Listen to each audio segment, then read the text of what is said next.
Halo teman-teman, ketemu lagi di kelas statistika pertemuan kedua. Kita akan membahas mengenai distribusi frekuensi pada pertemuan ini.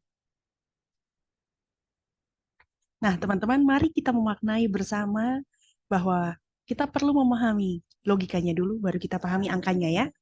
Logika itu atau alur berpikir itu cenderung tetap. Angka pasti berubah-berubah. Setiap kita penelitian misalnya, di tempat yang berbeda, itu hasilnya juga akan berbeda juga ya, angkanya juga pasti akan berbeda. Jadi angka akan berbeda-beda, tapi alur berpikir itu akan cenderung tetap. Nah, teman-teman, distribusi frekuensi adalah tabulasi terorganisir dari jumlah individu yang terletak di setiap kategori pada skala pengukuran. Karena merupakan tabulasi terorganisir, jadi tersusun rapi. Nah, distribusi frekuensi ini juga dalam bentuk tabel yang disusun dari nilai tertinggi ke nilai terendah. Datanya berasal dari individu atau sampel, tempat kita penelitian, atau tempat data kita ambil, dan ada kategorinya. Dalam kehidupan sehari-hari, tabel distribusi frekuensi ini atau distribusi frekuensi itu digunakan dalam frequently asked question atau pertanyaan yang sering ditanyakan. Nah, pengelola itu mendata berapa kali munculnya suatu pertanyaan. Begitu. Nah, semakin banyak pertanyaan tersebut ditanyakan berarti akan menjadi common question atau pertanyaan yang umum orang tanyakan teman-temannya ya. Nah, jadi eh, frequently asked question ini itu memuat pertanyaan-pertanyaan yang paling sering orang tanyakan lalu dibuat dalam sebuah list. Gitu. Nah, teman-teman, masalahnya memang kita tuh tidak mau baca ya orang Indonesia pada umumnya ya. Padahal sudah ada frequently asked question yang itu sudah mudah kita baca dan kita tidak perlu menghubungi customer service untuk menanyakan pertanyaan-pertanyaan yang mungkin itu sudah sering orang lain tanyakan.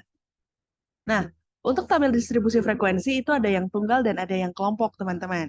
Tabel distribusi frekuensi sendiri adalah tabel yang disusun berdasarkan tinggi rendahnya angka, berisi angka-angka pada data, dan jumlah munculnya data tersebut. Ada dua simbol. Yang pertama ada X sebagai skor dan F atau frekuensi atau banyak kali muncul data tersebut. Misalnya kalau ada angka 8, data 8 yang muncul dua kali. Itu kita pakai satu aja atau dua sih. Ya, nah, untuk X atau skor kita pakai satu saja 8. Tapi karena 8 ini muncul dua kali, nah muncul dua kali ini disebut frekuensi.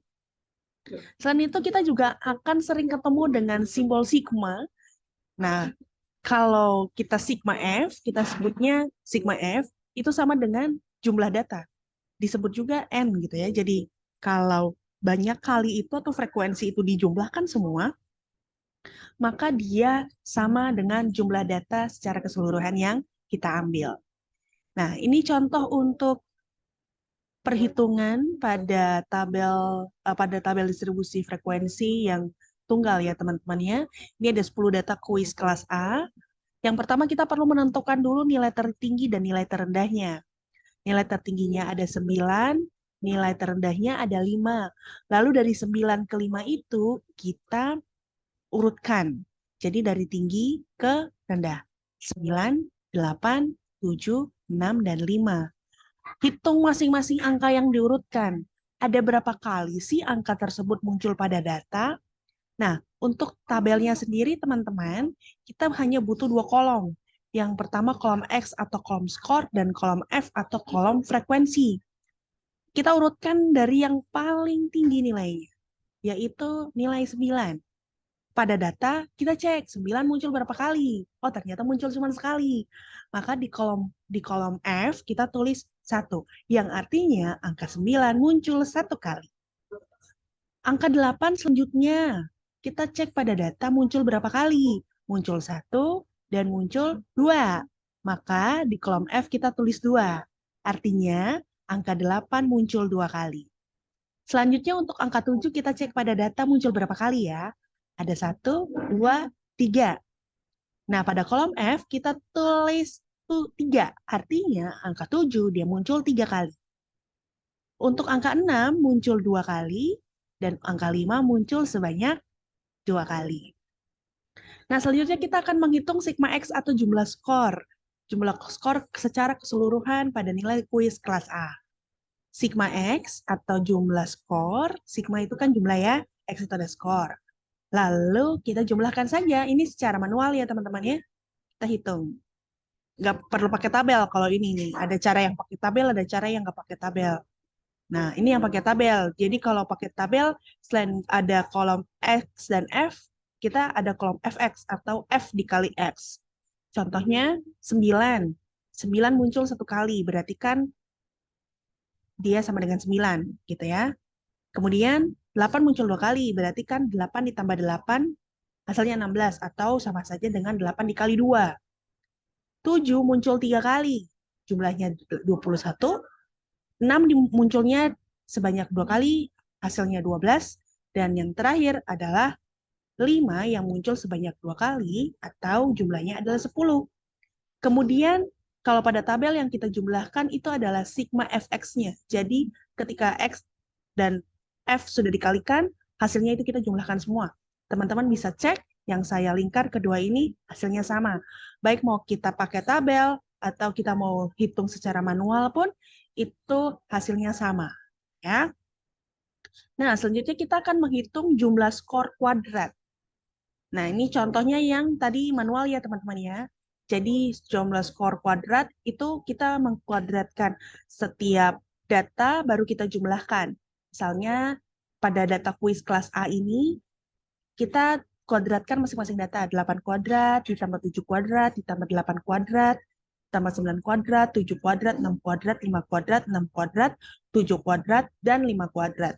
Semua hasil kuadrat ini baru kita jumlahkan secara keseluruhan. Nah, ini contoh untuk yang tabel.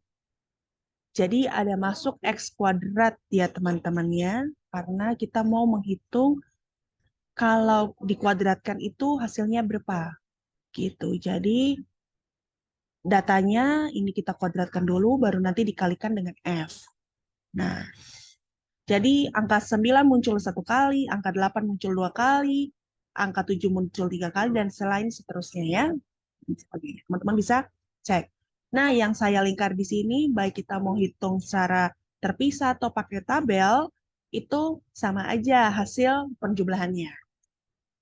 Nah, teman-teman perlu memperhatikan bahwa dengan atau tanpa kurung, itu masing-masing beda cara menghitung. Contoh, kalau dalam kurung sigma X baru dikuadratkan. Artinya kita jumlahkan dulu X-nya, skornya, baru kita kuadratkan. Gitu. Contohnya tadi di slide ini ya, 68 ya, jumlah semuanya, terus kita kuadratkan. Nah, itu hasilnya 4.624. Beda ceritanya ketika kita slide sebelumnya kita tanpa dalam kurung gitu ya. Jadi artinya kita kuadratkan dulu sigma X kuadrat tanpa dalam kurung, itu artinya kita kuadratkan dulu masing-masing X-nya gitu, baru kita jumlahkan. Kurang lebih seperti itu. Nah, selanjutnya kita akan membahas mengenai tabel distribusi kelompok. Mengapa penting? Karena data penelitian nggak cuma sedikit kayak tadi yang punya tunggal, teman-teman. Banyak angka, nggak cuma 5, gitu ya. Jadi tabel distribusi frekuensi kelompok ini sebenarnya membantu kita untuk menghitung data lebih cepat. Teman-teman perlu mengingat hal-hal berikut ini. Yang pertama, maksimal 10 kelas. Kurang boleh. Jangan lebih dari 10 kelas karena itu akan membuat teman-teman rumit karena kelasnya makin banyak. Satu kelas terdiri dari 2 angka. Untuk mudah, supaya kita lebih mempermudah pekerjaannya ya, jarak 2 angka itu lebih baik 5 atau 10 angka. Misalnya kalau 5 berarti misalnya dari 1 sampai 1, 2, 3, 4, 5, 1 sampai 5. Gitu, 6 sampai 10. Gitu. Jadi bukan jarak jumlah penjumlahannya, tapi dia ada berapa angka di dalam satu jarak tersebut. Harus angka bulat, bukan angka desimal. Gitu. Jadi jangan mempersulit hidup ya. Jarak satu kelas dengan jarak kelas lainnya tuh harus sama. Jadi kalau misalnya satu kelas kita bikin 5 poin, jaraknya berarti yang lain juga sama. Contoh, ini skor stres akademik mahasiswa. Ada 20 data. Nah, tentukan nilai tertinggi dan nilai terendahnya pada data. Nilai tertingginya itu 39. Nanti teman-teman bisa cek lagi ya. Kemudian nilai terendahnya ada 16. Tentukan nilai tertinggi dan nilai terendah pada tabel. Biasanya sih salah satu sih. Jadi kita tentukan saja nilai tertingginya.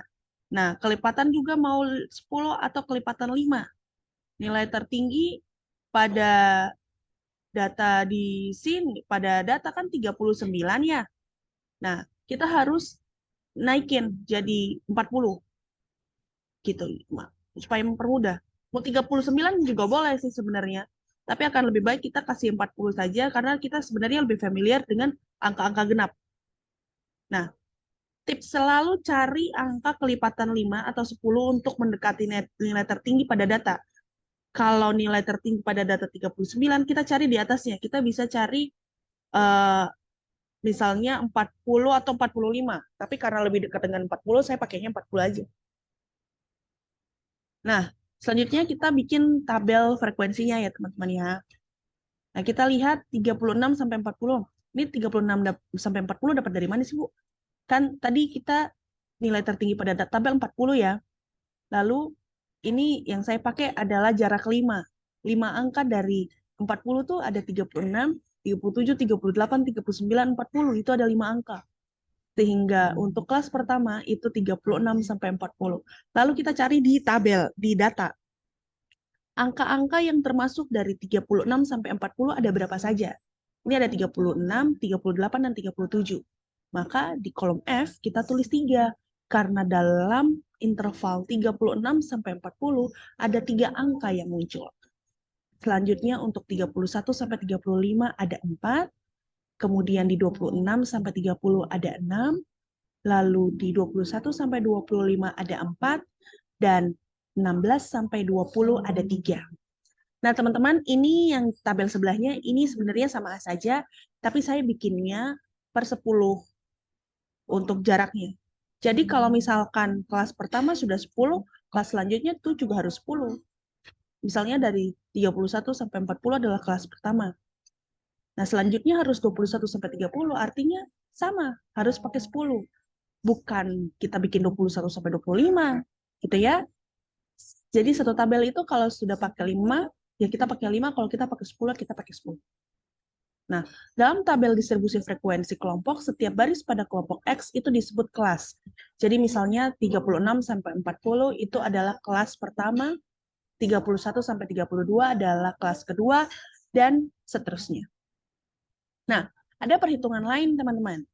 Perhitungan yang lain ini adalah ketika kita harus menghitung nilai tengah pada tabel distribusi kelompok. Kita ada juga menghitung xi kuadrat, fxi kuadrat, sigma fxi, dan dalam kurung sigma fxi kuadrat. Nanti kita cari sebenarnya. Nah, xi adalah nilai tengah dari sebuah kelas. Contohnya seperti ini. Misalnya di kelas pertama ada 31 sampai 40. Kita harus lihat nilai tengahnya itu pas di mana titiknya. Nilai tengah ini dia berada di angka 35 dan 36. Jadi sebenarnya nilai tengah itu dia membagi satu kelas itu menjadi 2 bagian yang sama besar.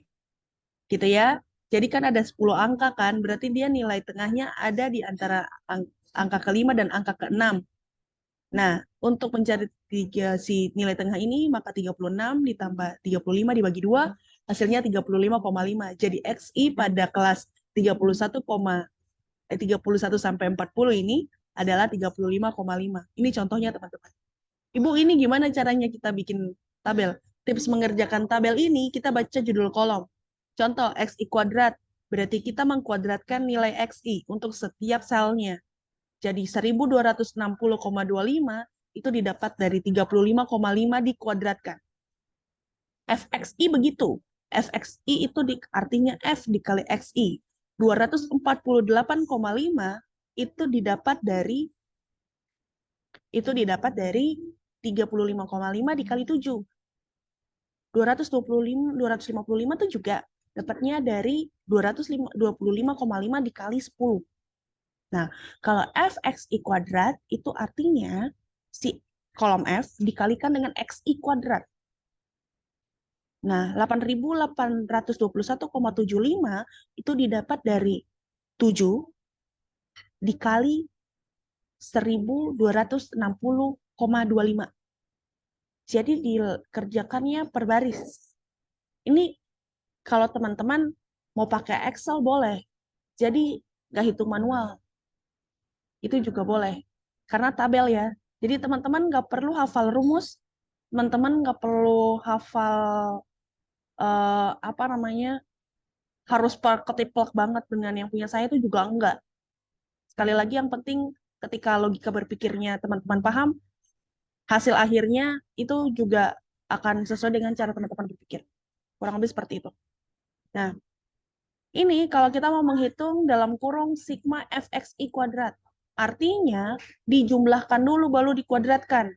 Makanya di sini hasilnya adalah 550 dikuadratkan sama dengan 302.500.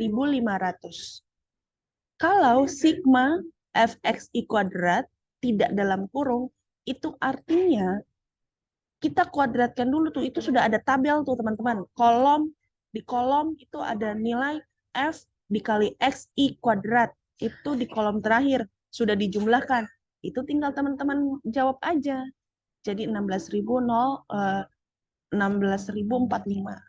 Gitu ya, teman-teman bisa melihat ini berkali-kali. Kurang lebih seperti itu.